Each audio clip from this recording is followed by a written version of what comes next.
So I think everyone else is on. I saw Ms. Porterfield and Ms. Perazzo, Mr. Palmetti, Mr. Mudavar, and Ms. Patrick. So I think we can resume now. So is Mr. Wallen on? I'm going to be speaking for the revocable permit, number Okay. 7 for City Development Planning. All right, go ahead, Mr. Colden. Thank you. Thank you very much. Mr. Wallen asked for me to discuss this with the City Development Planning Committee. This is for authorization to issue a revocable permit 654 to Red Door Beauty Studio LLC for a sign, lights, and planters that will encroach the city's right-of-way at 510 State Street. So I think in the packet of information here, the application was submitted along with a recommendation and requirement that the Red Door Beauty Studio LLC have the proper insurance in place. My understanding from speaking to Mr. Wallen is that this has already been approved by the Planning Commission, the site plan approval. So now we're just seeking to get authorization for the revocable permit for the mounted sign and the surface planters and the lights. Thank you, Mr. Colden. Are there any questions? I'm happy to move it. Second. All in favor? Aye.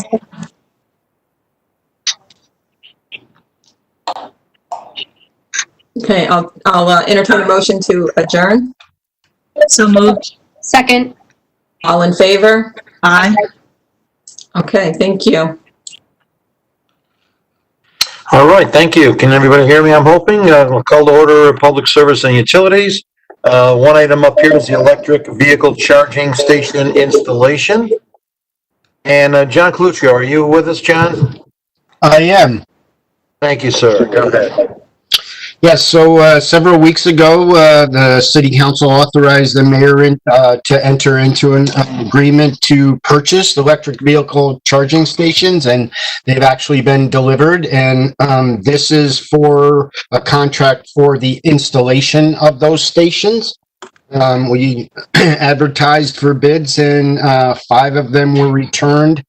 We actually had to disqualify 3 of them and have 2 valid responsible bids left. And we're asking that the council authorize the mayor to enter an agreement with Stilsing Electric for $62,256.50. As you'll recall, this is a rebate. This one is a rebate from National Grid. And although we were only pre-approved for $50,000 in the beginning, we really didn't know the exact number that the bid would come back for. We are able to request the full amount of the $62,000.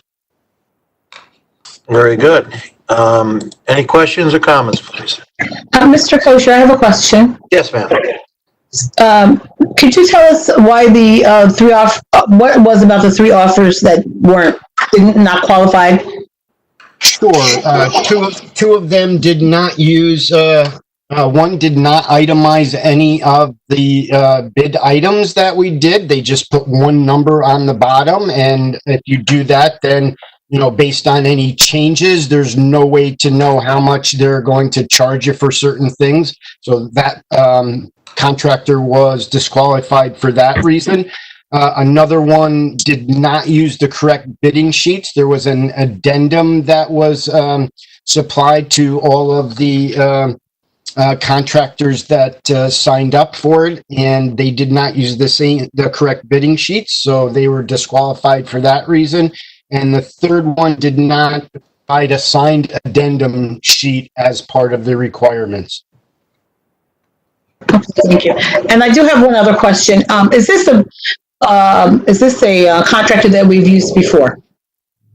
Yes, Wilson Electric is a contractor that we've used several times before, yes. Thank you. Again, I just have one question to Mr. Coluccio, and I emailed it to both you and Chris earlier. Looking at the bids, I had some major concerns about the cost of the conduit, the rigid plastic piping, and the large discrepancies in those items there, particularly for the 4-inch diameter, where the one bidder bid $6 per linear foot, and the other guy bid $300. You sent me an email, John, but can you clear that up just for our public records, what you thought was the major discrepancy in these bids? Sure, and it's very difficult to understand why a person is bidding the way they do. Sometimes they do it on purpose. Sometimes they just throw a number out there, and if they're lucky and get it, so be it. PVC pipe is relatively inexpensive. The cost really is in the conduit excavation and backfill. And, I think that the lower number is actually much more Closer. in line with what we'd expect to see. Yeah, I think they made a major mistake in submitting this bid, is the way I'm looking at it. And that's the other part. They could have actually made a mistake. Yeah. Any other questions or concerns with this? Hearing none, can I have a motion, please? I'll move it. Okay, John moves. Carmel second. All in favor, say aye. Aye. Aye. Very good, thank you. Move that. Thank you very much. Thank you, John. Have a good evening, sir. You too. Item number 2, discussion amendment of chapter 248 of the city code with regard to the parking meters. We had a public hearing last week. And I believe there was nobody that sent in any comments on this. Any comments or concerns with this in particular? Mr. Kozier, this comment is really about, just because of an email that we all received, actually, about our public hearing process now. And so we all saw the email, and the question was, you asked for a public comment at a meeting, but didn't really give time for it to happen. Do you know what I'm talking about, the email? Okay. So how are we handling that, really? Because I hadn't thought about it before, because there is more like a bit of a delay. Normally we're accustomed to people doing it right then, right there on the spot. But as Mr. Modiverin always says at the beginning, submit your comments via email.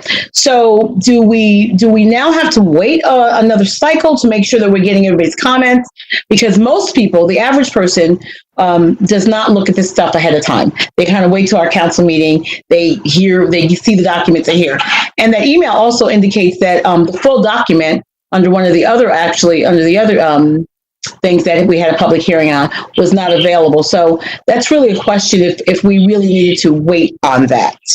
Yeah, is Miss Michael on the line here? Sam, are you there? Sam, are you able to chime in with us on this discussion? Can you hear me? Yes, go ahead. There you go. Thank you. Go ahead, Sam. Public hearing documents were attached to the agenda prior to the meeting and during the meeting, and then throughout the rest of the week.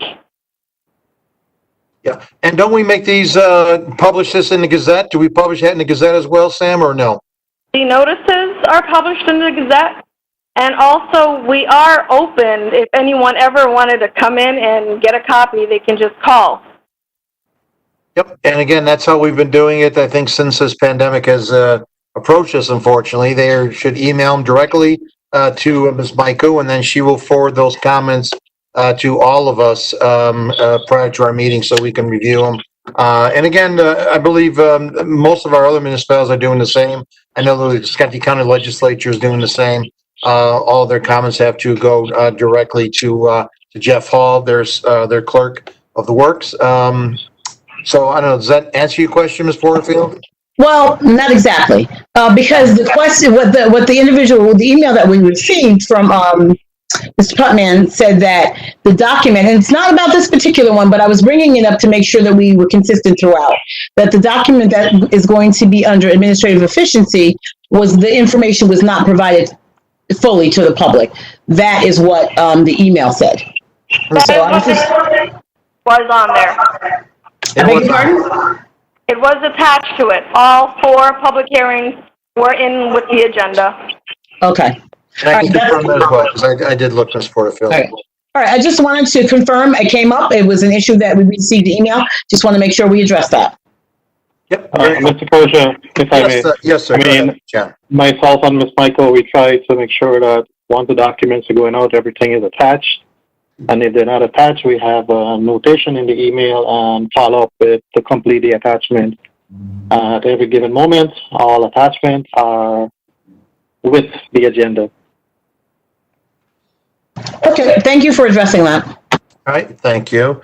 So are we moving forward with this? What are we doing on this? I'm not familiar with what we're supposed to be doing. We've had the public hearing, so we're going to move to make the amendment to chapter 248.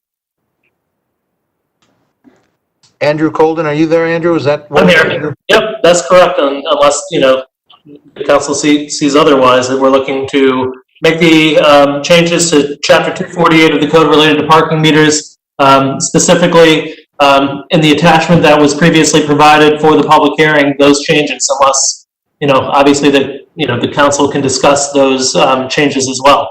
Very good. I've seen some of the new signs with the apps out there. I haven't tried it yet. So I'm looking forward to doing that regarding the parking meters. So any further discussion on this? I'll move it. All right, John, Ms. Patrick, second? Second. Second, all right, all in favor, say aye. Aye. Very good, thank you. And item number 3, the amendment to the city code, section 248-48, to allow Sunday traffic modification on Ostrander Place from Chrysler Avenue to Crane Street. And again, we had the public hearing last Monday as well. Ms. Michael did email to us a couple of comments that were sent to her office, in addition to several signatures. I believe it was almost 50 signatures on the petition offering support for this traffic modification on Ostrander Place. Any comments or concerns with this? I'll move it. Mr. Palmetti, Ms. Patrick? Second it. Thank you. All in favor, say aye. Aye. Aye. Thank you. And our last one is the discussion. We're going to be calling for a public hearing on these small wireless facilities. And again, we've discussed that 2 weeks ago, made some modifications and changes. We're going to be calling for the public hearing for next Monday, August 10th. All right. I don't need a motion on that, I'm assuming, correct? All right. Anything else to come before our committee here? Motion to adjourn. Mr. Palmetti, Ms. Patrick? Second, all in favor, say aye. Aye. Thank you. We're adjourned. Thank you. Call to order the Finance Meeting Committee. The first item on the agenda is discussion waiving the interest, penalties, and charges for property taxes that are late. This is both Mr. Kosher and Ms. Saluski-Wazunas. Mr. Palomini, Yes. I was asked to pull this item, so for both Ms. Saluski-Wazunas and Mr. Kosha. So I ask respectfully that you pull this. Sure. Second item on the agenda is the 2020 tax anticipation note ordinance with Mr. Ferrari. Hey, good afternoon, everyone. As you all know, due to the COVID epidemic, revenues for the city have been decreasing ever since it commenced in the middle of March. And we're looking to avoid any cash flow problems set out by these loss of revenues for the remainder of 2020 and the beginning of 2021. We're looking, as you heard the mayor in the past speeches, we're anticipating to reach up to a possible $12 million deficit in revenues from our original budget of $89 million. So we've already, the administration already is already decreased the expenditures. We did not fill any vacancies. We're watching all the budgets very closely. The mayor and I are approving all expenditures. So we're trying to avoid any possible losses. We feel, and with our fiscal advisors, we feel, a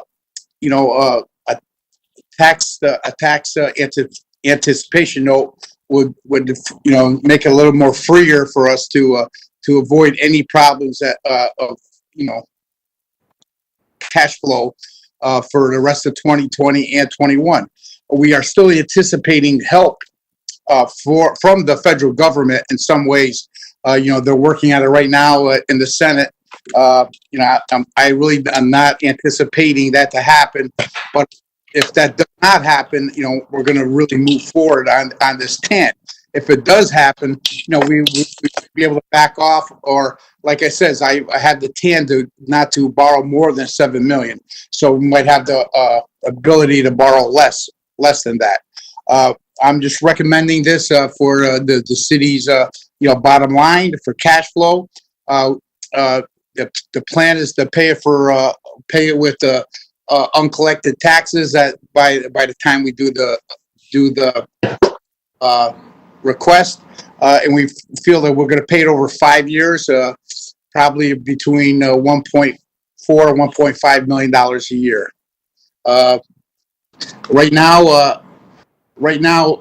as of July 31st, 2020, including the taxes that have not been paid yet, because it's only half of 2020, we have uncollected taxes of $29 million. So what we're going to do, we figure too, by the end of the year, that number is going to come way down, probably down to about 7.5 or 6 million.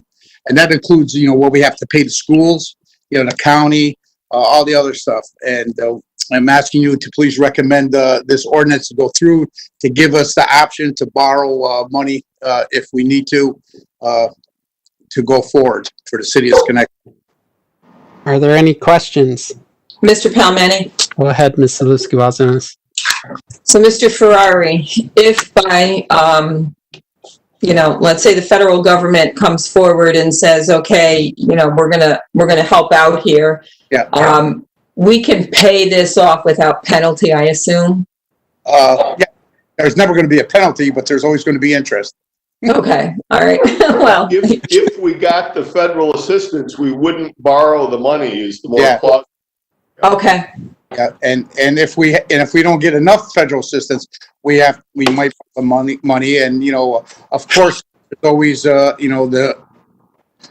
there's always a possibility of scheduled reduction of staff, whatever, going forward with that too. Okay. Thank you. Worst case scenario. Okay. Thank you. Any other questions? All right, I'll move it. Thank you. Second? I'll second. All those in favor? Aye. Thank you. Thank you. And the next item on the agenda was also supposed to be pulled, so we will discuss that in 2 weeks. Can I have a motion to adjourn? So moved. All those in favor? Aye. Thank you. Thank you. I'll call to order the Committee on Administrative Efficiency. A couple of items. The MWBE policy discussion. Do not see Mr. Gardner on here. But John, you want to take that over, Mr. Motivaran, please? Yeah. I am going to ask Mr. Colden to give us a brief summary on this item. Sure. He had, tremendous input in drafting this together with myself and Mr. Gardner. Right. Thank you, Mr. Modivaran. And really, the crux of this came from Mr. Gardner. All I did really was, do it more for organizational purposes. Currently, and if I may also discuss the code changes to Chapter 6 in part, Mr. Kosher? Yes, sir. Of course. Yep. They're all together. Yeah. Yeah, they really relate to one another. So the amendments for Chapter 6 discuss creating an MWBE policy that the City Council will annually review and, if need be, update. So that will be done on a yearly basis, where the City Council will essentially review it and resolve to use the current policy that we have in place, or if it makes changes, revise that policy through a resolution.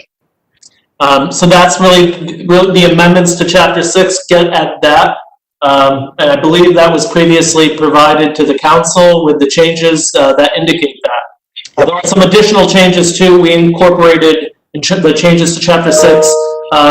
The protected classes had to be revised. And then we also revised the title of the affirmative action officer. So we just essentially made it more up to date.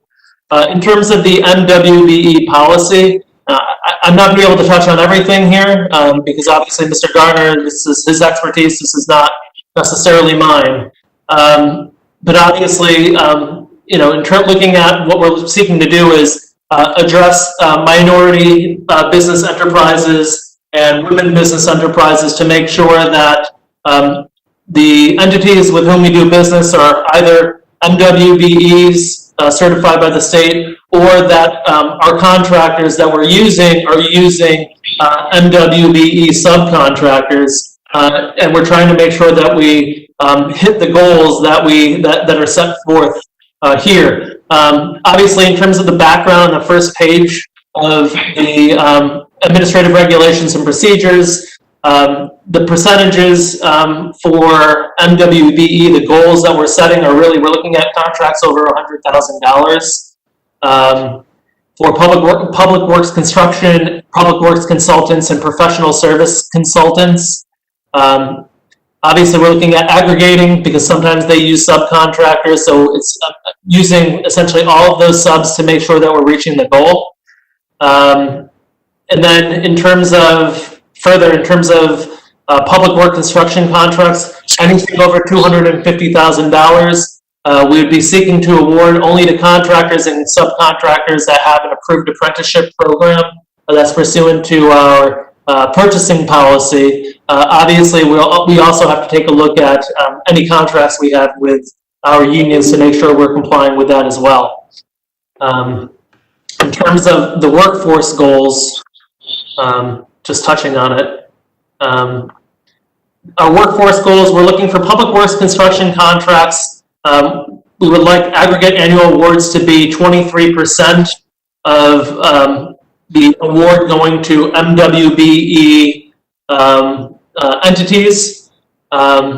And with essentially it's divided in half. 11.5% is the goal for MBEs and 11.5% for WBEs. Again, we're seeking to set these as goals. I wish, honestly, I think things specific to, how we attain that, really Mr. Gardner would have to address that. Obviously, there has to be good faith efforts for a contractor to come forward to say, I've tried my best to achieve these goals. They would have to show us how they tried to achieve these goals, show us their good faith efforts in order to avoid, there are certain penalty provisions in here if they don't achieve the goals and do not make a good faith effort in trying to achieve the goals, where they would have to pay the city a certain percentage of the contract for which they did not achieve the goals. Mr. Kosher? Yes, ma'am. Go ahead, Ms. Fraza. If I remember in talking to Mr. Gardner about this a long time ago when we started to look at amending our policies, this would also put some of the power in his hands, right, to vet whether the contractors were actually meeting their goals or working their hardest to meet their goals. Correct? Yes? That is correct. I can answer that if you don't mind. Yes, that is correct. And it was one of the reasons why we incorporate, if you look at the backup document, section 2.6.1, the detailed description of the good faith effort, so that Mr. Gardner is equipped with tools to enforce these requirements. Yeah, I think that's great. Yeah. And just to add to that, Mr. Colden did a good job in summarizing it. It was one of the reasons why we looked at the MWBE policy, because of the ever-changing MWBE year after year. So instead of amending the city chapter 6 every year or every 2 years, we incorporate the policy so that the council can review the policy every year and adopt if there's any changes to be made and follow MWBE requirement from state or federal. Very good. Very good. Excellent work. Everybody involved. Any other comments on this, please? Yes, I have a question. Well, my first question is, I'm kind of wondering why Mr. Gardner isn't here this evening. It seems to me it would be extremely essential to have his input regarding this. I understand that Mr. Colden has worked on it, Mr. Mudabaran was involved, but generally it's something, especially we're talking about changing a code, a chapter of the code of the city. So I really would like to hear, to make sure we got all the intricacies and we're 100% got our bases covered, would like to, to have heard from Mr. Gardner. Mr. Motivaran, go ahead. Mr. Gardner has worked on this document over and over for several weeks, and he is in full agreement. He went through this in detail to us, and based on communication between myself and Mr. Colden and him, I think he's ready to move forward with this. Unfortunately, he has other stuff to do this evening, but he trusts that we can move forward with this, and he's comfortable with these documents. He pretty much, was part and parcel of this changes. And I don't think he would have any objection or anything against it at this point in time. We work diligently in, crafting it the way that to suit his office and to make sure that he has what is needed for him to move forward and to make sure they enforce the policy. Contractor as a subcontractor will follow and make sure that they are adhering to the responsibility when bidding for contract or a contract being awarded to them. Yep. So I would happy to move this forward at this point in time. Miss Patrick, I believe you had. I was going to say earlier that I just appreciated everything that Mr. Gardner, Mr. Mudabaran, Mr. Colden did on this. I know they were working really hard on it and together on it. I know it's been a long time coming. Because it started, I think, before COVID, that this process. So, I just wanted to thank them for putting all that energy into this. Yep. I understand all of that. I would just like to, if we could, Mr. Kosher, to see, even if it's an email from Mr. Gardner saying, I'm sorry I wasn't in a meeting, whatever, and I'll fully support. I think it's a huge thing that we're doing here, and to me, it just makes sense. The person who had such a major part would need to be part of the conversation, or we would have some document. I don't think that's if he's in full agreement, then I don't see why we wouldn't be able to get that. Yeah, that should be. Mr. Motivaran, can we? John, go ahead. Yeah, go ahead, John. I will have myself and Mr. Gardner provide that email. Mr. Kosher? Yes, sir. Go ahead, Andrew. Very briefly, I just want to make sure that the council understands there are two pieces here. There's the MWBE policy, which is what we're seeking to be in the form of a resolution. That's the first piece, the larger piece, really, in terms of the length of changes here. The secondary piece is and we had a public hearing on it back on the 27th, is the change to Chapter 6 of the code. And that specifically says that, as I mentioned previously, on a year-to-year basis, the council is going to review the policy and, if necessary, make changes.